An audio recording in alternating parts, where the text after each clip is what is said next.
The other evening, I went for my after supper walk, get some exercise.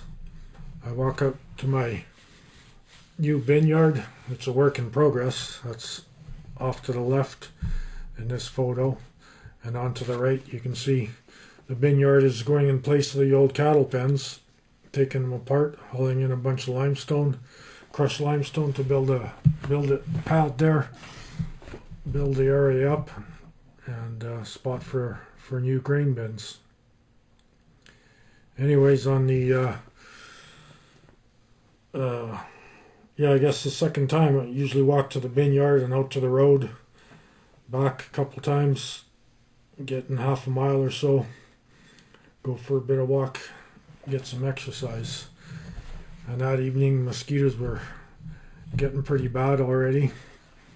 And second time that I was heading back into the bin yard, there must have been at least a couple dozen mosquitoes buzzing around my head.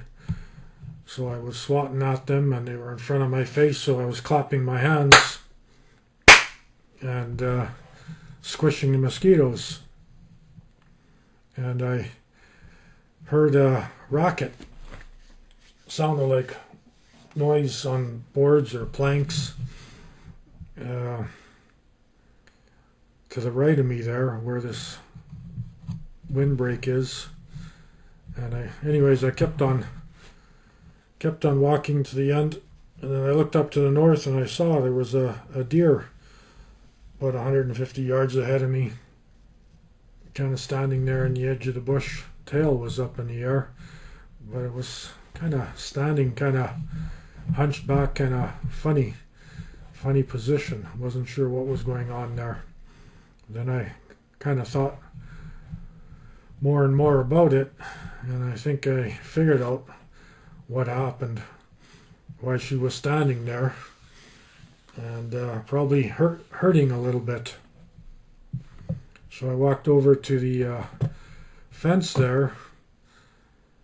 I figured she must have been bedded down in that old pen, and I guess when I was clapping my hands when I walked that way the second time, I spooked her, and she wanted to get out of there.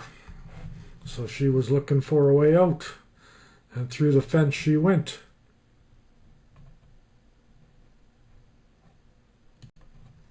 And I checked there's some broken boards there. This is a pretty old fence. Cattle haven't been in there for a few years already. So that's the way, she didn't break any. That's the way they were. And I walked up there and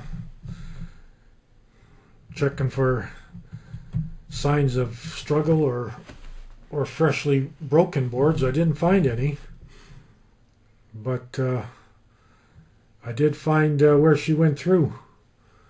There was quite a bit of hair rubbed off on the lumber.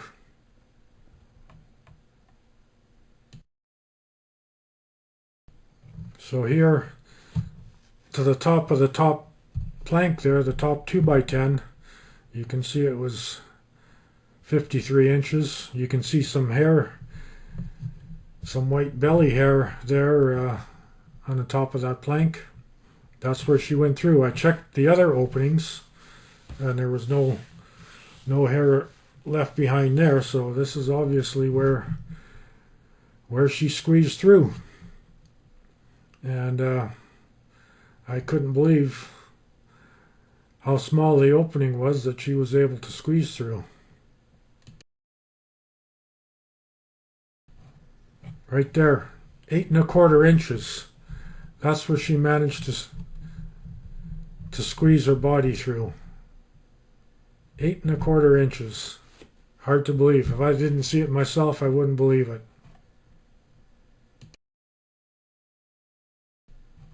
There's some of the hair again on the top of the plank. There was a lot more that evening, but this is a day later, and we had a bunch of wind, and I guess quite a bit of it fell off.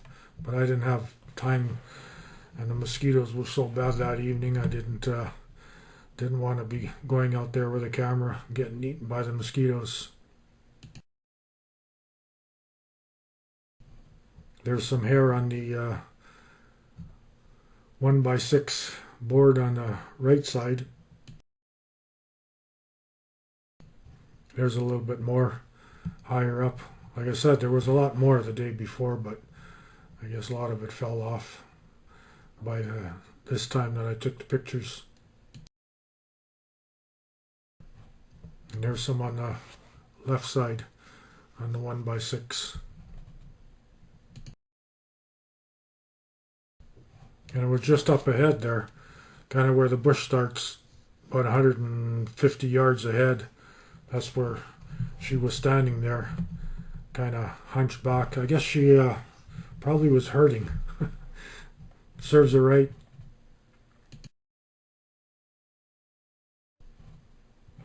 I looked around in that pen right in the corner. This is, I guess, where she was bedded down.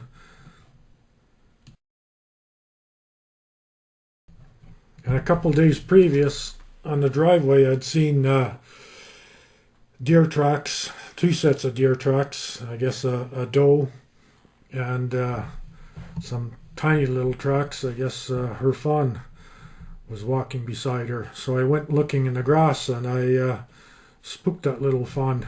It took off. It went the opposite way, went into the bush. But that's where it was bedded down.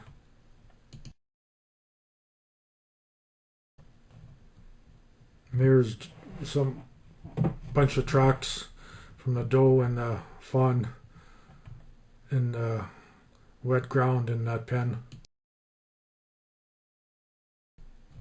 Bunch more here. And some more here. They must have been in that pen there for a while.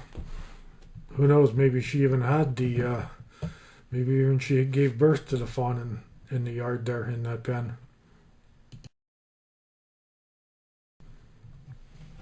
Here's the fawn's hoof prints on the driveway. I put my camera lens cap there to give you a sense of scale. They're pretty tiny. And here's the sets of tracks I had seen a couple days previous. That's why I kind of figured that there was a fawn. Must have been a fawn there. That's why I went looking for it. You can see the doe's tracks and then the tiny little fawn tracks walking alongside of her. So yeah, believe it or not, a whitetail doe. I don't know how big she was, how old she was, but she was able to squeeze her body through 8 1/4 inches. Amazing.